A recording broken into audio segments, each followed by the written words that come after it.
Life में aspirations बहुत अच्छी चीज़ है।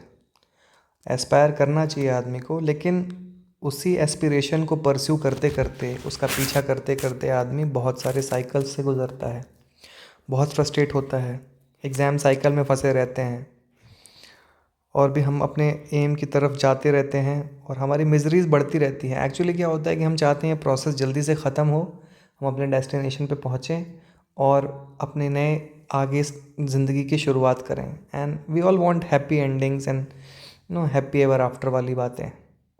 प्रॉब्लम ये है कि इस पूरे इंसेप्शन पॉइंट यानी शुरुआत से लेकर के आप जो आपकी जो डेस्टिनी है, आपकी जो मंजिल है, वहाँ पहुँचते पहुँचते बहुत सारे रफ फेजेस आते हैं। उसके बारे में हम अमूमन चूक जाते हैं बात करने को। तो आज मैं इसी टॉपिक पे, इन्हीं रफ फेजेस के बारे में बात करूँगा और मैं एज एज अ फ्रेंड बात करूँगा आपसे, है ना। आपसे मैं एज अ फ्रेंड ही बात करूँगा क्योंकि एक कनेक्ट बनता है एज अ फ्रेंड बात करने से, आप समझोगे। और मैं एज अ फ्रेंड इसलिए भी बात करूँगा क्योंकि ये सारी चीज़ों से मैं भी गुजरा हूँ।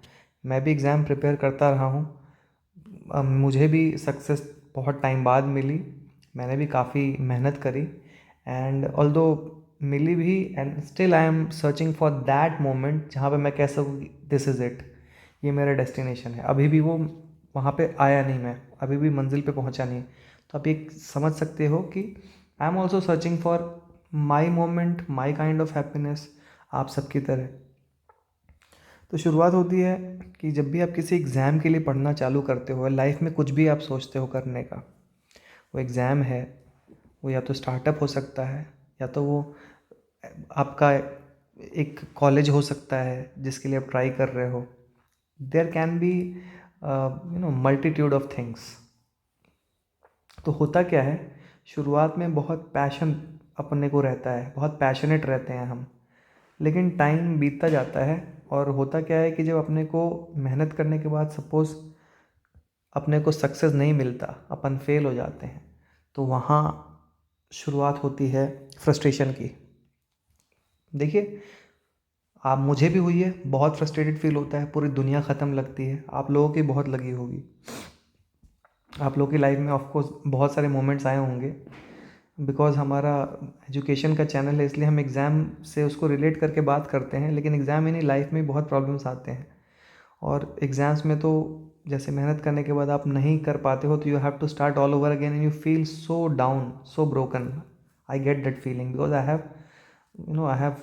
I have had those feelings. I can actually empathize with you guys.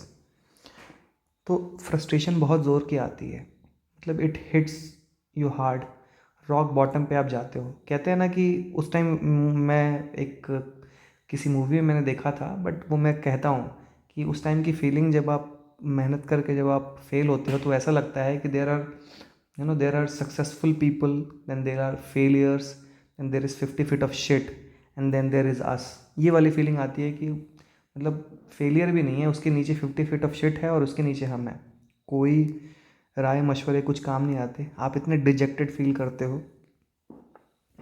तो आप अभी भी, जैसे अभी देखोगे, अभी ऑफ लेट बहुत एग्ज़ाम्स हुए हैं, होने वाले हैं। कैट का एग्ज़ाम हुआ, ठीक है, यूपीएससी का एग्ज़ाम हुआ, ठीक है, अभी बैंक पीओ का मेंस हुआ, है ना, एसबीआई पीओ का मेंस होना है।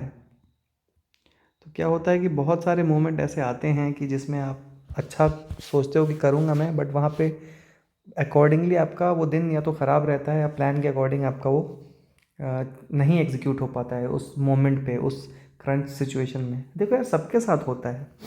अगर आप फ्रस्ट्रेटेड फील कर रहे हो, तो ये सबके साथ होता है, मेरे साथ होता है, आपके साथ होता है, ये करोड़ों अरबों लोगों के साथ होता है। सब ने ये फील किया है। इलोन मस्क की भी, जब उसने अपनी वेंचर की स्टार्ट करी थी, तो वो भी फेल हुआ था, है ना। ही फेल्ड, फिर फेल हुआ, फिर ट्राई किया, फिर उसने सक्सेस मिली, उसको भी नहीं मिली सक्सेस। कोट तो हम करते हैं बड़े बड़े लोगों का, लेकिन उनकी बैक स्टोरी नहीं देखते। तो ये भी बहुत ज़रूरी है।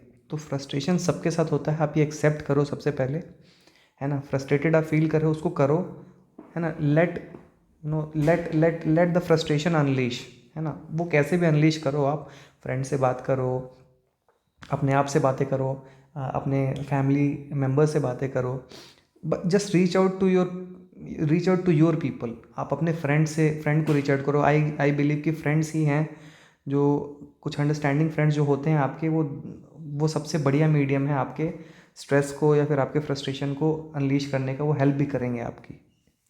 तो ये फ्रस्ट्रेशन अगर आप हो रही है अभी, तो इसको अनलीश करो सबसे पहले। दूसरी चीज़ क्या है कि आप एग्ज़ाम साइकिल में फंसे हुए हो।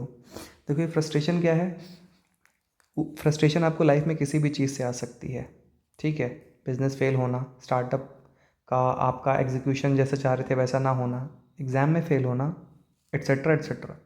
But because this is an education channel, हम बात करते हैं एग्ज़ाम की। तो एग्ज़ाम साइकिल में अगर आप फंसे हुए हो या आपको ऐसा लगता है कि आप फंस गए हो, तो इससे निकलने का तरीका क्या लगता है आपको? लगता है इसके, देखो निकलने के बहुत सारे तरीके होते हैं। जो हमें फर्स्ट व्यू या फर्स्ट सोच में जो आता है हमारे पास तरीका, वो रहता है भाई या तो एग्ज़ाम निकाल ले या तो प्लान भी देख ले। देखो मैं इसको हाईलाइट करके यहाँ लिख दे रहा हूँ, ठीक है। प्लान भी देख ले, ये लगता है इंसान को, ठीक है।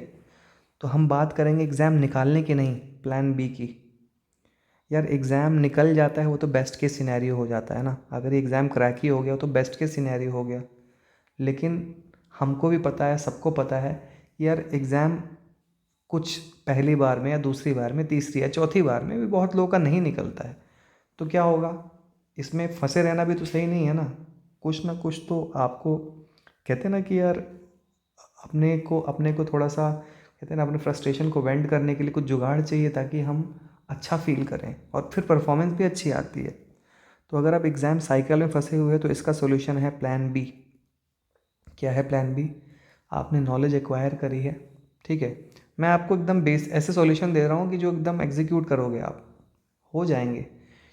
आप यार ट्यूशन दे सकते हो, अपने नॉलेज का इस्तेमाल करो।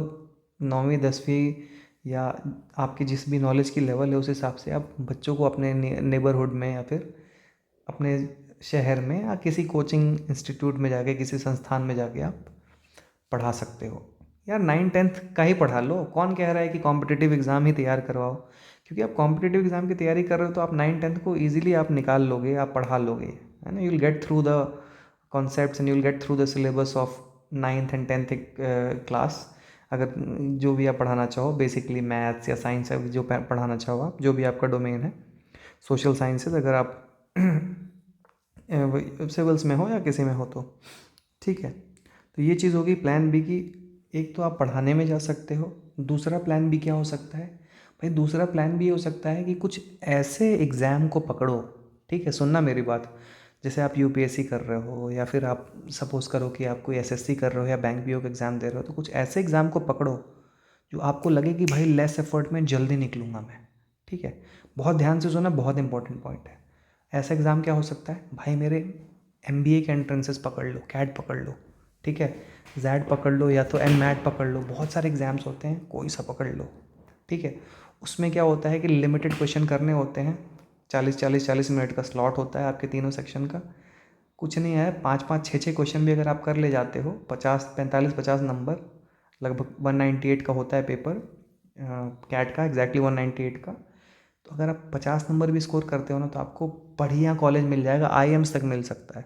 तो एक तरह से ऐसी जगह जाओ जहाँ पे एफर्ट कम लग रहा है एग्ज़ाम के कोर्स को ख़त्म करने में, और बहुत ही मिनिमल वहाँ पे क्वेश्चन बना करके आपको बहुत अच्छी अपॉर्चुनिटी मिल रही है लाइफ में। This can be your plan B and trust me, ये प्लान ए भी बदल सकता है। क्योंकि हो सकता है आपको बहुत अच्छी सैलरी मिल जाए उधर, ठीक है। I know many people are not after the salary, specially those who are preparing for civil services examination, है ना। आई pretty much know that most of them are not for the salary, or at least I can say that not all of them are for the salary, are preparing for salary। लेकिन बाकियों के लिए जो bank PO का कर रहे हैं, जो मतलब एसएससी का कर रहे हैं, ठीक है, और किसी भी चीज़ का कर रहे हैं, उनके लिए एक ऑल्टरनेटिव हो सकता है आप कैट दे लो, आप दूसरे मैनेजमेंट के एक स्नैप दे लो। मतलब बहुत अपॉर्चुनिटीज़ होती हैं। आप एक बार सारे एमबीए एंट्रेंसेस को देखो, एक ऑप्शन बनाओ आप, है ना। एक ये ऑप्शन हो गया। मास्टर्स करना जेएनयू से डिस्टेंस लर्निंग से, एक ऑप्शन दूसरा वो भी हो सकता है। क्यों हो सकता है? क्योंकि मास्टर्स अगर आप करते हो डिस्टेंस लर्निंग से भी करते हो, तो एक आपको वो सिक्योरिटी दे रहा है, एक आपको डिग्री दे रहा है, ठीक है, और आपको एंगेज रख रहा है। I mean it will make you feel worth, I mean it will make you feel that you are doing something worth while. Clear हो गई ये बात। और लास्ट का जो पॉइंट है मैंने जो लिया है, एग्ज़ाम साइकिल का बता दिया मैंने, इस टाइम आपको प्लान बी लेना पड़ रहा है। इसमें लेना ही है अपने को प्लान बी। अगर आप 4 साल से स्टक हो, ऐसा है, तो आपको लेना। सबसे नहीं होता है यार, एक बार 2 बार में लगते हैं, 4 बार, 4 साल 5 साल भी लगते हैं लोगों से, ठीक है। अगर आप स्टक हो, है ना, तो ये डिसाइड करके प्लान बी पे चले जाओ। और मैं ये रेकमेंड करूँगा कि आप 2 से 3 साल जैसे ही आपको लगे कि अब नहीं हो पा रहा, तो प्लान बी की तरफ चले जाओ, और साथ साथ में अपना वो भी अटैम्प्ट लेते रहो एग्ज़ाम। अगर आपको वो एग्ज़ाम निकालना है तो आप वो अटैम्प्ट ले सकते हो, लेकिन आई एम टेलिंग यू, ये एग्ज़ाम निकलने की प्रोबेबिलिटी बढ़ जाएगी प्लान बी अगर आपको लगेगा आपके पास है तो। ये मिज़री को आप ख़त्म करना चाहते हो और आप हैप्पी रहना चाहते हो। देखो यार, ये I want to be happy again, ये हैप्पी गज़ब ही, मतलब एक एक जो टर्म है ना, इतना सब्जेक्टिव है एक तो, हैप्पी रहना। और हैप्पी रहने को ही मैं, मेरे लिए लाइफ में सक्सेस है ना, बहुत बड़ा आदमी बनना, आईएएस बन गए आप, है ना, आप कोई ऑफिसर बन गए, आप ये बन गए, वो बन गए, वो नहीं है। आपने बहुत, लाइफ का जो एंड गोल है ना सबका, वो है हैप्पी रहना, ठीक है। And that is only success, है ना। Happiness, I I take happiness as synonymous to success, ठीक है। तो इस मिज़री को ख़त्म करना चाहते हो तो आप ऊपर के 2 स्टेप को एकदम अच्छे से फॉलो करो। आप अपने फ्रस्ट्रेशन को वेंट करो, get some people to talk to. ये मिज़री एंड उस टाइम हो नहीं बात करने से, लेकिन बहुत ज़्यादा ये आपको, कहते हैं ना, कंसोल आपको करेगा बात करना, ठीक है। जो आपको कंसोल करेगा, आप बात करोगे किसी से, तो कहने का मतलब ये वाली जो मिज़री है ना, एग्रेवेट नहीं होगी, ठीक है। ये कंसोल होगी, ये आपकी मिज़री कम होगी, ठीक है। और इन सारे प्रोसेस को जब आप फॉलो करोगे तो आपको हैप्पीनेस की तरफ, हैप्पीनेस आप अटेन करने लगोगे। ट्रस्ट मी, आप अटेन करने लगोगे। कैसे कैसे अटेन करने लगोगे? मैंने बोला ना, प्लान बी है। तो अगर ये एग्ज़ाम साइकिल में फंसे हो और आप प्लान बी की तरफ मूव करोगे, तो just the thought of it will make you happy. Now imagine if you execute that thing, I mean if you get something as your plan B, आप कितने खुश रहोगे, ठीक है। तो ये कुछ मुद्दे हैं, ये कुछ मानसिक समस्याएं हैं जिससे हम सभी स्टूडेंट्स, हम सभी, हमारे मित्र लोग, हमारे फ्रेंड्स सभी गुज़रते हैं और गुज़र रहे हैं। और मैं यही कहूँगा कि आप इन जो भी मैंने अभी बताया इस वीडियो में, उस पर आप काम करिए। Definitely you will feel the difference, and I will also keep on making such video, I will keep motivating you guys. और आगे आपकी जो भी इच्छा है, आप मुझे बताइए कि आपकी प्रॉब्लम क्या है कमेंट सेक्शन में, so that I can give you apt solution for that. With this, I'll say bye bye and good night to everyone.